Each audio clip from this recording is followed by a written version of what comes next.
Today we're diving into volunteering opportunities that give back. If you want to get this right, stick around because what you're about to learn could save you time, money, and stress. Let's break down volunteering opportunities that give back. This is a topic that affects millions of Americans every year, yet most people don't have clear answers. We're going to fix that right now. I'll walk you through the key facts, the common mistakes, and what you should do next. Here's what the data tells us about volunteering opportunities that give back. First, the baseline: many people are overpaying or missing out on benefits they don't even know exist. Second, there are specific deadlines and requirements you need to be aware of. And third, the rules change frequently, so what was true even 2 years ago may be outdated today.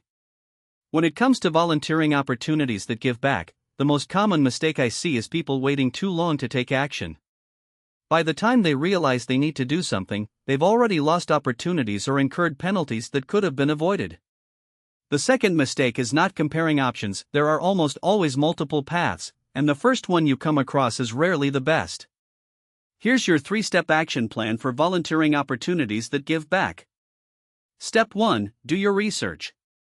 Visit official government websites or trusted sources. Don't rely on social media posts or unverified advice.